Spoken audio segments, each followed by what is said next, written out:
Hello friends, आप सबका स्वागत है आपके अपने यूट्यूब चैनल फार्मा एमसीक्यू में। तो हमने इसमें ये फार्मा क्विज स्टार्ट किए हुए हैं। ठीक है, तो स्टार्ट करते हैं क्वेश्चंस।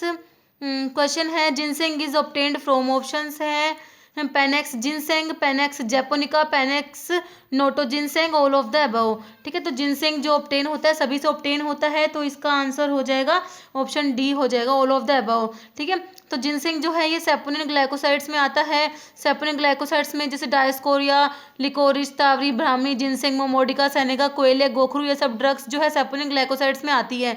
तो जिनसेंग है इसको पेनेक्स भी बोलते हैं, इसका सिनोनिम होता है पेनेक्स।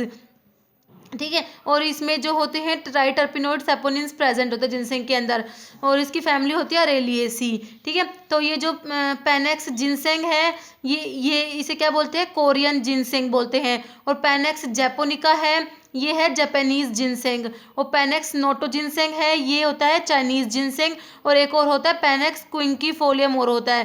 ठीक है, वो क्या होता है, अमेरिकन जिनसेंग होता है।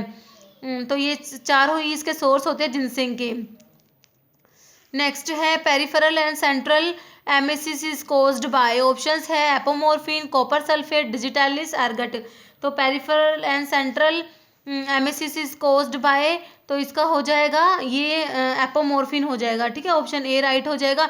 जो एपोमोर्फिन होता है, ठीक है, ये by losing one molecule of water morphine gives apomorphine. ठीक है, जो मॉर्फिन होता है उसमें अगर एक वाटर मॉलिक्यूल रिमूव कर देते हैं तो क्या बनता है, एपोमोर्फिन बनता है।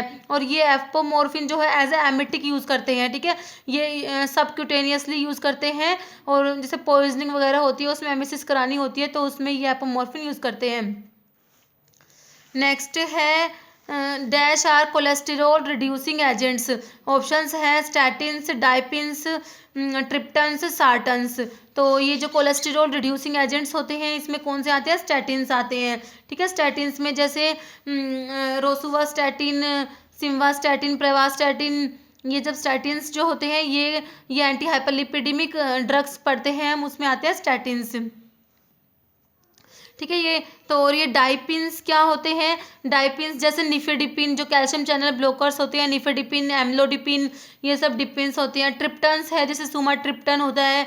ठीक है, और सार्टन्स है जैसे लो सार्टन, वेल सार्टन, इर्बी सार्टन, टेलमी सार्टन, ये सार्टन्स होते हैं, ये एंजियोटेंसिन रिसेप्टर ब्लॉकर्स होते हैं। नेक्स्ट क्वेश्चन है डैश कंटेन डायासिटिक स्टोमेटा, डायासिटिक स्टोमेटा किस में प्रेजेंट होते हैं, ऑप्शंस है सना, डिजिटैलिस, वसका, कोका। तो डायासिटिक स्टोमेटा है ये वसका में प्रेजेंट होते हैं। तो ये स्टोमेटा के डिफरेंट टाइप पे भी मैंने वीडियो अपलोड किया हुआ है। ठीक है, वो मैं इसके डिस्क्रिप्शन में उसका लिंक दे दूंगी, वो आप देख लेना। और थोड़ा बहुत यहाँ पे भी डिस्कस कर लेते हैं। जो सना जो है इसके अंदर जो स्टोमेटा है ये एक तो पैरासिटिक होते हैं, एक डायासिटिक होते हैं, एक एनोमोसिटिक होते हैं, और एक होता है एनाइसोसिटिक। ठीक है, तो पैरासिटिक स्टोमेटा जो होते हैं इनको रुबिएसियस या पैरेलल सेल्ड स्टोमेटा भी बोलते हैं। तो ऐसे भी पूछ सकते हैं रुबिएसियस स्टोमेटा किस में प्रेजेंट है, तो हमें इनके दोनों नाम है ये भी याद होने चाहिए। पैरासिटिक रुबिएसियस या पैरेलल सेल्ड स्टोमेटा होते हैं सना में, और एक कोका में प्रेजेंट होते हैं। ठीक है, नेक्स्ट होते हैं एनोमोसिटिक, एनोमोसिटिक को इरेगुलर सेल्ड स्टोमेटा बोलते हैं, और एनिकुलेसियस स्टोमेटा भी बोलते हैं। तो ये एनोमोसिटिक स्टोमेटा है ये किस में होते हैं, डिजिटैलिस में है। इसकी मैंने ट्रिक भी बताई हुई है, कोल्ड बीएफ। ठीक है, क्लोव है, ओपियम, डिजिटैलिस, बुचू, इन सब में जो होते हैं ये एनोमोसिटिक स्टोमेटा है, फेनल में भी है। ठीक है, वसका जो है इसके अंदर कौन से हैं, डायासिटिक है। तो डायासिटिक को कैरियोफाइलेसियस या क्रॉस सेल्ड स्टोमेटा भी बोलते हैं, और ये एक तो वसका में होते हैं और एक इसमें होता है पिपरमिंट और स्पीयरमिंट में होते हैं ये डायासिटिक। और जो एक होते हैं एनाइसोसिटिक स्टोमेटा, एनाइसोसिटिक को क्रूसीफेरस या अनइक्वल सेल्ड स्टोमेटा भी बोलते हैं। किस किस में होते हैं एनाइसोसिटिक, बेलाडोना, धतूरा और स्ट्रामोनियम में होते हैं। नेक्स्ट है इनालाप्रिल एक्ट बाय, ऑप्शंस है ACE inhibition, renin inhibition, renin antagonism, aldosterone antagonist. तो इनालाप्रिल क्या है आपको पता होगा, ये होता है एसीई इनिबिटर होता है। ये सारे प्रिल वाले क्या होते हैं, एसीई इनिबिटर्स होते हैं। ठीक है, और एल्डोस्टेरोन एंटागनिस्ट कौन होता है, स्पाइरोलेक्टोन जो हम पोटेशियम स्पेरिंग डायरेटिक्स में पढ़ते हैं वो क्या होता है, एल्डोस्टेरोन एंटागनिस्ट होता है। ठीक है, स्टीरोइडल होता है वो। और जो रेनिन इनिबिशन या रेनिन एंटागोनिज्म है, तो रेनिन डायरेक्ट रेनिन इनिबिटर जब हम देखते हैं तो किसका नाम आता है, एलिस कीरन। ठीक है, ये एलिस कीरन जो होता है क्या होता है, डायरेक्ट रेनिन इनिबिटर होता है। या फिर रेनिन एंटागनिस्ट भी बोल सकते हैं। और जो बीटा ब्लॉकर्स होते हैं वो भी क्या करते हैं, रेनिन के रिलीज को इनहिबिट करते हैं। रेनिन जो होता है क्या कराता है, किडनी से सिक्रेट होता है, किडनी की जो जेजी सेल होती है, जक्स्टा ग्लोमेरुलर सेल्स जो होती है वहाँ से रेनिन सिक्रेट होता है। तो ये क्या करता है, रेनिन एंजियोटेंसिनोजन को एंजियोटेंसिन 1 में कन्वर्ट कराता है। ठीक है, तो इसके इनिबिशन से क्या होगा, एंजियोटेंसिनोजन जो होता है एंजियोटेंसिन 1 में कन्वर्ट नहीं हो पाएगा, और फिर उससे फर्दर जो वैसोकंस्ट्रिक्शन जो होता है वो सब प्रोसेस नहीं होगा। तो इसमें ये सब है। नेक्स्ट है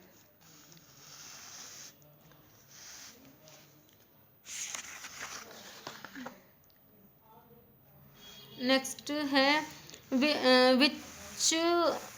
of the following cause cardiac arrhythmia. इसमें ऑप्शंस है amlodipine, terbinafine, phenytoin, amphotericin B.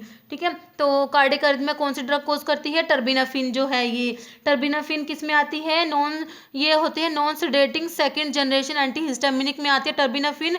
एस्टिमिजोल भी है जो कार्डिक अरिथमिया कोज करती है, और इबेस्टिन भी है जो कोज करती है। ठीक है, तो इसलिए टर्बिनाफिन जो है ये विड्रॉ भी कर ली गई है, कार्डिक अरिथमिया कोज करती है इसीलिए। और इसमें एम्लोडिपिन जो होता है लॉन्ग एक्टिंग, ये क्या होता है, डाईहाइड्रो पायरिडीन होता है, जो निफेडिपिन वाली क्लास में आता है ना डिपिन वाला, तो ये जो एम्लोडिपिन है लॉन्ग एक्टिंग होता है। नेक्स्ट एम्फोटेरिसिन भी, ये एंटीफंगल है आपको पता है, फेनेटोइन एपिलेप्सी में यूज़ करते हैं, हाइडेंटोइन डेरिवेटिव होता है।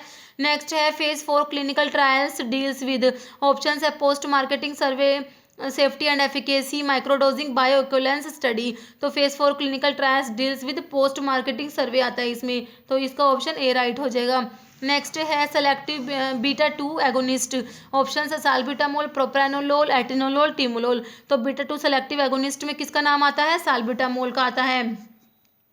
ठीक है, साल्बिटामोल को एल्ब्यूटिरोल भी बोलते हैं, और साल्बिटामोल जो है इसको ब्रोंकियल अस्थमा में यूज़ करते हैं, क्योंकि ये क्या होता है, ब्रोंकोडाइलेटर होता है।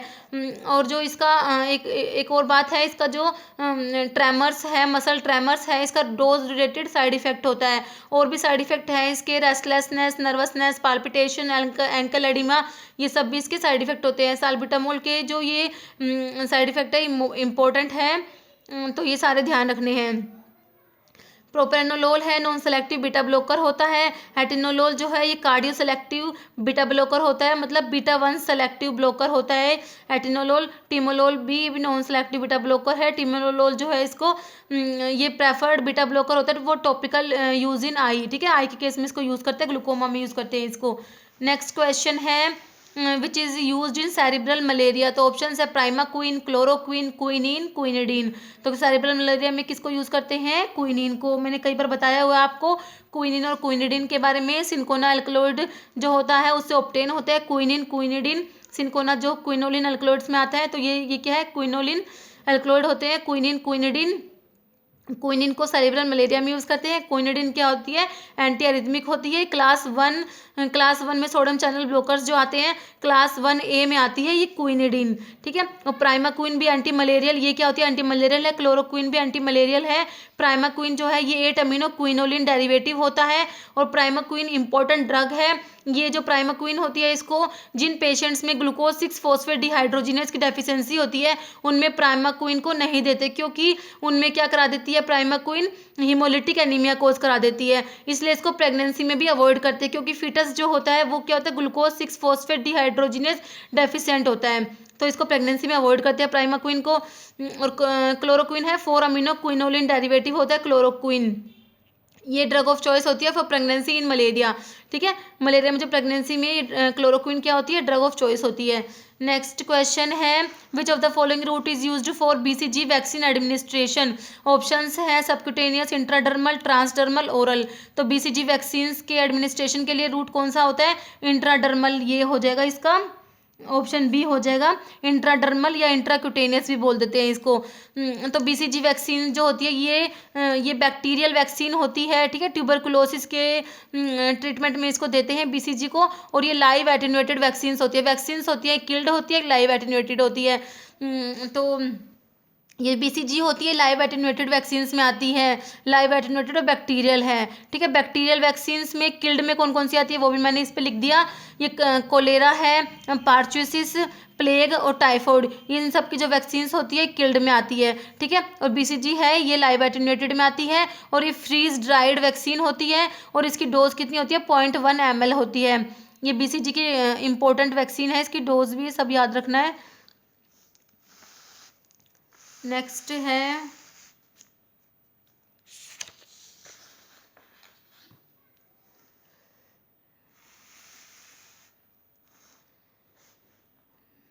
नेक्स्ट है rifampicin is used not only in TB but in dash also.